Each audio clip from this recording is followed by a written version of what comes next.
ओम शांति 2 दिसंबर 2024 के ईश्वरीय महावाक्य। पहले एक नज़र मुरली के मुख्य पॉइंट पर। बाबा ने कहा, बहुत संभाल करनी है, कहाँ जोत कम न हो जाए, बूझ न जाए।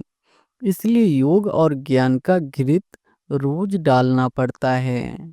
तुम्हारा भी एक दिन वह समय आने वाला है जो रात को भी फुर्सत नहीं मिलेगी। सबको पता चलेगा कि ज्ञान सागर बाबा आया हुआ है। अविनाशी ज्ञान रत्नों से झोली भरते हैं।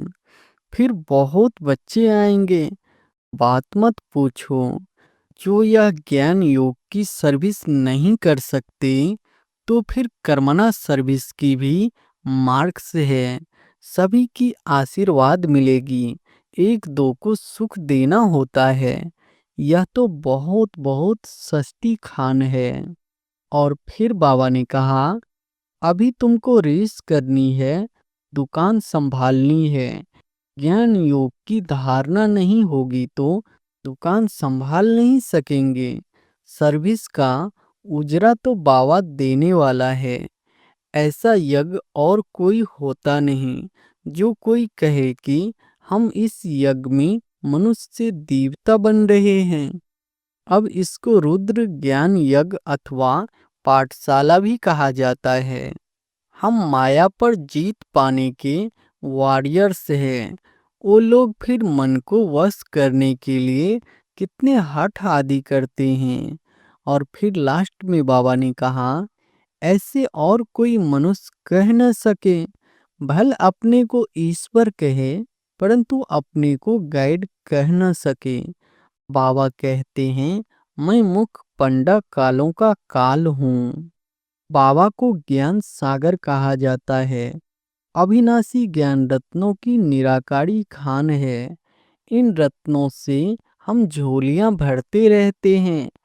ज्ञान और योग को विज्ञान कहेंगे। ज्ञान से रत्न मिलते हैं, योग से हम एवर हेल्दी बनते हैं। यह ज्ञान और योग की नॉलेज है, जिससे फिर बैकुंठ के बड़े बड़े भवन बनेंगे। परहेज भी सारी यहाँ ही करनी है। सतो प्रधान बनते हैं तो सभी स्वास्तिक होने चाहिए। चलन स्वास्तिक, बोलना स्वास्तिक, यह है अपने साथ बातें करना। साथी से प्यार से बोलना है। और अब सुनते हैं महावाक्यों को विस्तार से। मुरली का सार है, मीठे बच्चे, तुम्हें अपने दीपक की संभाल स्वयं ही रखनी है। तूफानों से बचने के लिए ज्ञान योग का घृत जरूर चाहिए। प्रश्न है, कौन सा पुरुषार्थ गुप्त बाप से गुप्त वर्षा दिला देता है? उत्तर है, अंतर्मुखी, अर्थात चुप रहकर बाप को याद करो तो गुप्त वर्षा मिल जाएगा। याद में रहते शरीर छूटे तो बहुत अच्छा, इसमें कोई तकलीफ नहीं। याद के साथ साथ ज्ञान योग की सर्विस भी करनी है। अगर नहीं कर सकते तो कर्मणा सेवा करो। बहुतों को सुख देंगे तो आशीर्वाद मिलेगी। चलन और बोलचाल भी बहुत स्वास्तिक चाहिए। गीत है, निर्बल से लड़ाई बलवान की। ओम शांति। बाबा ने समझा दिया है, जब ऐसे गीत सुनते हो तो हर एक को अपने ऊपर ही विचार सागर मंथन करना होता है। यह तो बच्चे जानते हैं। मनुष्य मरते हैं तो 12 रोज दीवा जगाते हैं। तुम फिर मरने के लिए तैयारी कर रहे हो और अपनी जोत पुरुषार्थ कर आपे ही जगा रहे हो। पुरुषार्थ भी माला में आने वाले ही करते हैं। प्रजा इस माला में नहीं आती। पुरुषार्थ करना चाहिए, हम विजय माला में पहले जाए। कहाँ माया बिल्ली तूफान लगाकर विकर्म न बना दे, जो दीवा बुझ जाए। अब इसमें ज्ञान और योग दोनों बल चाहिए। योग के साथ ज्ञान भी जरूरी है। हर एक को अपने दीपक की संभाल करनी है। अंत तक पुरुषार्थ चलना ही है। रेस चलती रहती है तो बहुत संभाल करनी है। कहाँ जोत कम न हो जाए, बुझ न जाए। इसलिए योग और ज्ञान का घृत रोज डालना पड़ता है। योग बल की ताकत नहीं है तो दौड़ नहीं सकते हैं, पिछाड़ी में रह जाते हैं। स्कूल में सब्जेक्ट होती है, देखते हैं हम इस सब्जेक्ट में तीखे नहीं है तो हिसाब में जोर लगाते हैं। यहाँ भी ऐसे है। स्कूल सर्विस की सब्जेक्ट भी बहुत अच्छी है। बहुतों की आशीर्वाद मिलती है। कोई बच्चे ज्ञान की सर्विस करते हैं। दिन प्रतिदिन सर्विस की वृद्धि होती जाएगी। एक धनी के 6-8 दुकान भी होते हैं। सभी एक जैसे नहीं चलते। कोई में कम ग्राहकी, कोई में जास्ती होती है। तुम्हारा भी एक दिन वह समय आने वाला है जो रात को भी फुर्सत नहीं मिलेगी। सबको पता चलेगा कि ज्ञान सागर बावा आया हुआ है। अविनाशी ज्ञान रत्नों से झोली भरते हैं। फिर बहुत बच्चे आएंगे। बात मत पूछो, एक दो को सुनाते हैं ना। यहाँ यह वस्तु बहुत अच्छी सस्ती मिलती है। तुम बच्चे भी जानते हो यह राजयोग की शिक्षा बहुत सहज है। सबको इस ज्ञान रत्नों का मालूम पड़ जाएगा तो आते रहेंगे। तुम यह ज्ञान और योग की सर्विस करते हो। जो यह ज्ञान योग की सर्विस नहीं कर सकते तो फिर कर्मणा सर्विस की भी मार्ग से है। सभी की आशीर्वाद मिलेगी। एक दो को सुख देना होता है। यह तो बहुत बहुत सस्ती खान है। यह अविनाशी हीरे जवाहरों की खान है। 8 रत्नों की माला बनाते हैं ना, पूजते भी है, परंतु किसको पता नहीं है यह माला किसकी बनी हुई है। तुम बच्चे जानते हो कैसे हम ही पूज्य सो पुजारी बनते हैं। यह बड़ी वंडरफुल नॉलेज है जो दुनिया में कोई नहीं जानते। अभी तुम लकी स्टार्स बच्चों को ही निश्चय है कि हम स्वर्ग के मालिक थे, अभी नर्क के मालिक बन पड़े हैं। स्वर्ग के मालिक होंगे तो पुनर्जन्म भी वहां ही लेंगे। अभी फिर हम स्वर्ग के मालिक बन रहे हैं। तुम ब्राह्मणों को ही इस संगम युग का पता है। दूसरी और सारी दुनिया है कलयुग में। युग तो अलग अलग है ना। सतयुग में होंगे तो पुनर्जन्म सतयुग में लेंगे। अभी तुम संगम युग पर हो। तुम्हारे से कोई शरीर छोड़ेगा तो संस्कारों अनुसार फिर यहाँ ही आकर जन्म लेंगे। तुम ब्राह्मण हो संगम युग के, वह शूद्र है कलयुग के।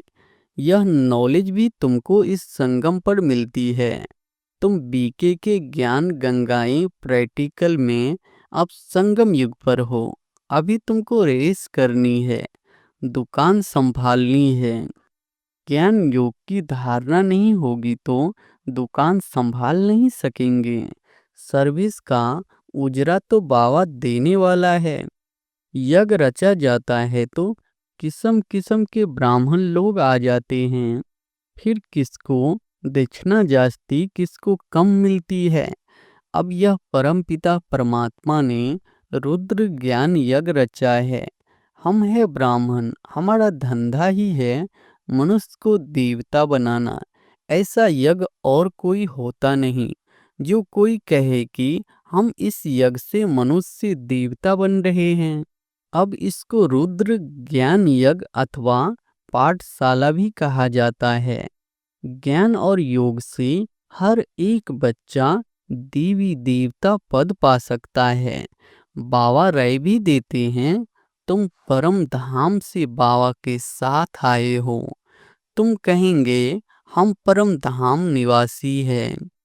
इस समय बाबा की मत से हम स्वर्ग की स्थापना कर रहे हैं। जो स्थापना करेंगे वही जरूर मालिक बनेंगे। तुम जानते हो इस दुनिया में हम मोस्ट लकीएस्ट ज्ञान सूर्य, ज्ञान चंद्रमा और ज्ञान सितारे हैं। बनाने वाला है ज्ञान सागर। वह सूर्य, चांद, सितारों तो स्थूल में है ना। उनके साथ हमारी भेंट है तो हम फिर ज्ञान सूर्य, ज्ञान चंद्रमा, ज्ञान सितारे होंगे। हमको ऐसा बनाने वाला है ज्ञान का सागर। नाम तो पड़ेगा ना। ज्ञान सूर्य अथवा ज्ञान सागर के हम बच्चे हैं। वह तो यहाँ के रहवासी नहीं है। बाबा कहते हैं मैं आता हूँ तुमको आप समान बनाता हूँ। ज्ञान सूर्य, ज्ञान सितारे तुमको यहाँ बनना है। तुम जानते हो बरोबर हम भविष्य में फिर यहाँ ही स्वर्ग के मालिक बनेंगे। सारा मदार पुरुषार्थ पर है। हम माया पर जीत पाने के वॉरियर्स हैं। वो लोग फिर मन को वश करने के लिए कितने हठ आदि करते हैं। तुम तो हठ योग आदि कर न सको। बाबा कहते हैं तुमको कोई तकलीफ आदि नहीं करनी है। सिर्फ कहता हूँ तुमको मेरे पास आना है, इसलिए मुझे याद करो। मैं तुम बच्चों को लेने आया हूँ। ऐसे और कोई मनुष्य कह न सके। भले अपने को ईश्वर कहे परंतु अपने को गाइड कह न सके। बाबा कहते हैं मैं मुख्य पंडा कालों का काल हूँ। एक सत्यवान सावित्री की कहानी है ना। उनका जिस्मानी लव होने के कारण दुखी होती थी। तुम तो खुश होते हो। मैं तुम्हारी आत्मा को ले जाऊंगा। तुम कभी दुखी नहीं होंगे। जानते हो हमारा बाबा आया है स्वीट होम ले जाने के लिए, जिसको मुक्ति धाम, निर्वाण धाम कहा जाता है। कहते हैं मैं सभी कालों का काल हूँ। वह तो एक आत्मा को ले जाते हैं। मैं तो कितना बड़ा काल हूँ। 5000 वर्ष पहले भी मैं गाइड बन सभी को ले गया था। साजन साजनियों को वापस ले जाते हैं तो उनको याद करना पड़े।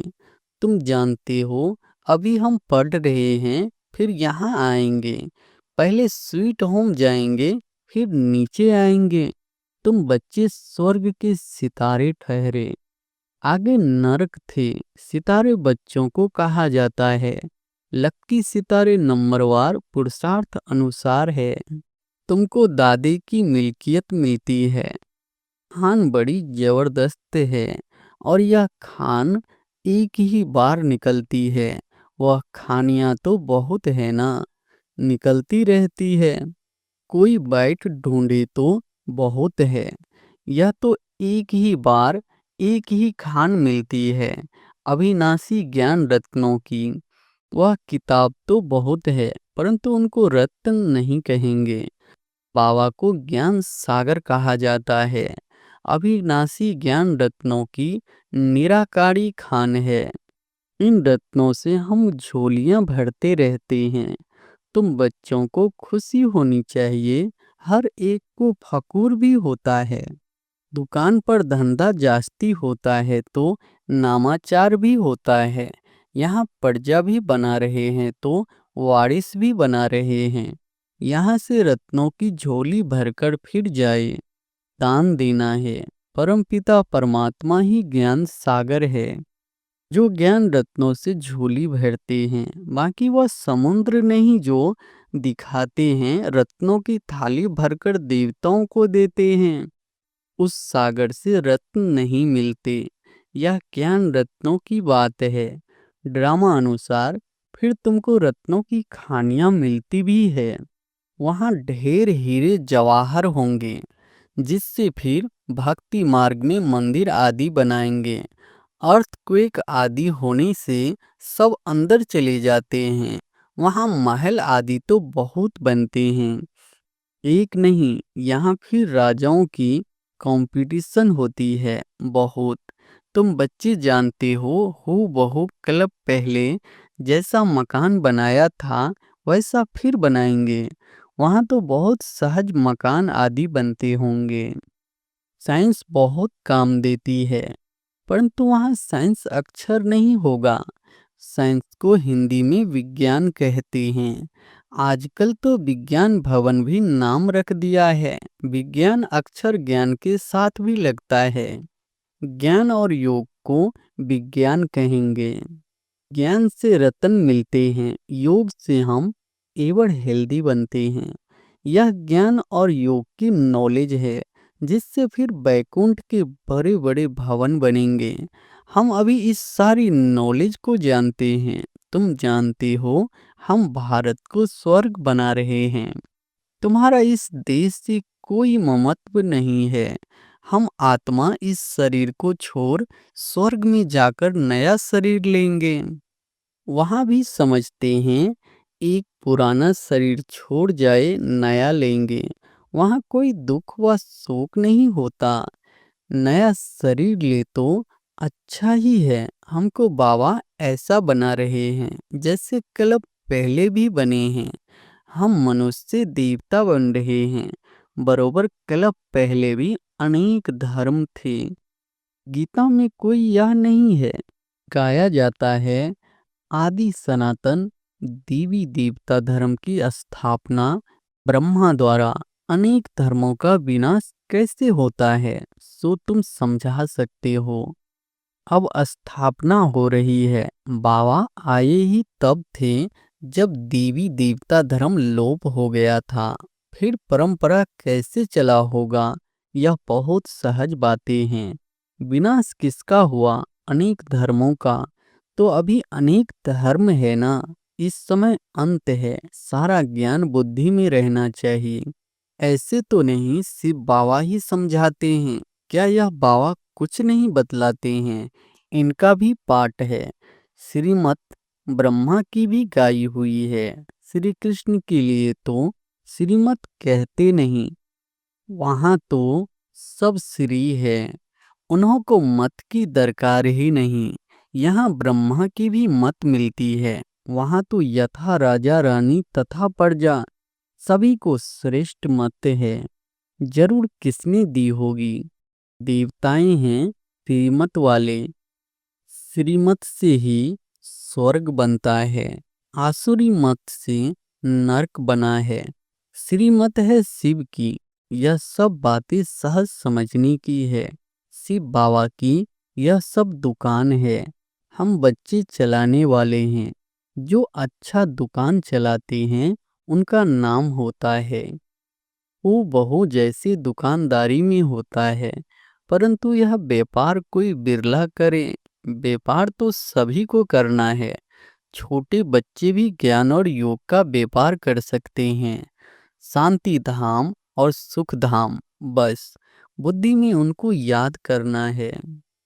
वो लोग राम राम कहते हैं, यहाँ चुप होकर याद करना है। बोलना कुछ नहीं है। शिवपुरी विष्णुपुरी बहुत सहज बात है। स्वीट होम स्वीट राजधानी याद है।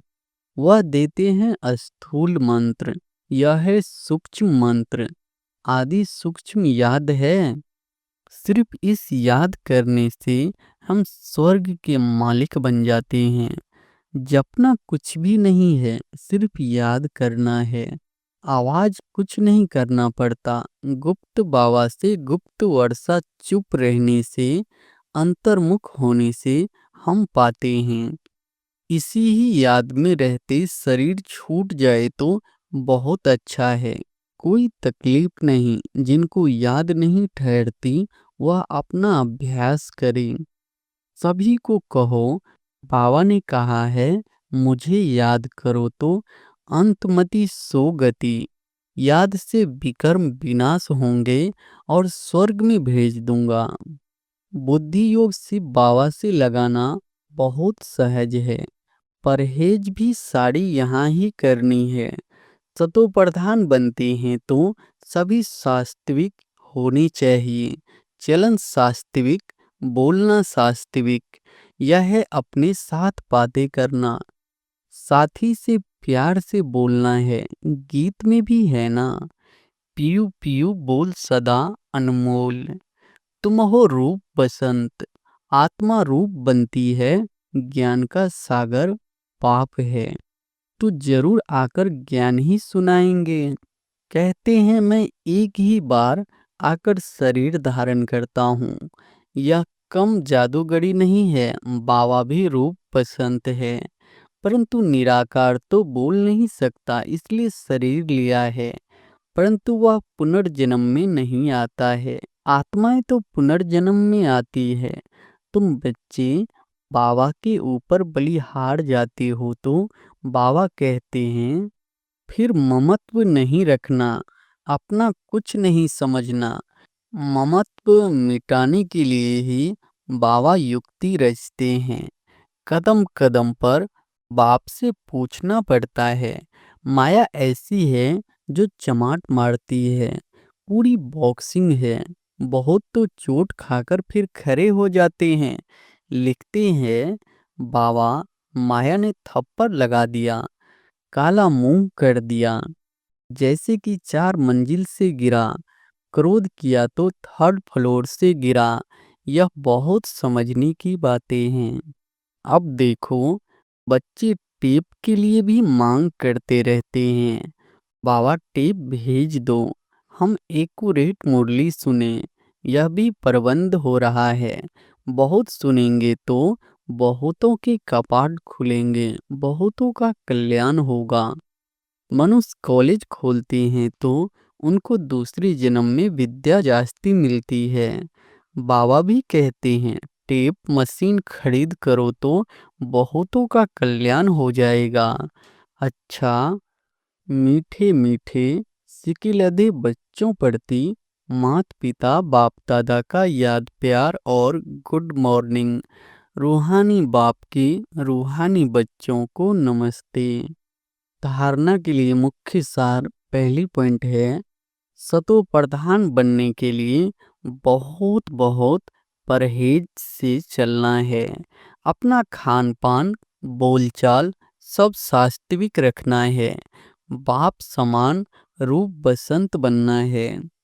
दूसरी पॉइंट है, अविनाशी ज्ञान रत्नों की निराकारी खान से अपनी झोली भरकर अपार खुशी में रहना है और दूसरों को भी इन रत्नों का दान देना है। वरदान है, नष्ट मोह बन, दुख अशांति के नाम निशान को समाप्त करने वाले स्मृति स्वरूप भव। नष्टो मोह बन, दुख अशांति के नाम निशान को समाप्त करने वाले स्मृति स्वरूप भव। जो सदा एक की स्मृति में रहते हैं, उनकी स्थिति एक रस हो जाती है। एक रस स्थिति का अर्थ है एक द्वारा सर्व संबंध, सर्व प्राप्तियों के रस का अनुभव करना। जो बाप को सर्व संबंध से अपना बनाकर स्मृति स्वरूप रहते हैं, वह सहज ही नष्ट मोहा बन जाते हैं। जो नष्ट मोहा है, उन्हें कभी कमाने में, धन संभालने में, किसी के बीमार होने में दुख की लहर नहीं आ सकती। नष्ट मोहा अर्थात दुख अशांति का नाम निशान न हो, सदा बेफिकर। स्लोगन है, क्षमाशील वह है जो रहम दिल बन सर्व को दुआएं देते रहे। क्षमाशील वह है जो रहम दिल बन सर्व को दुआएं देते रहे। अच्छा, ओम शांति।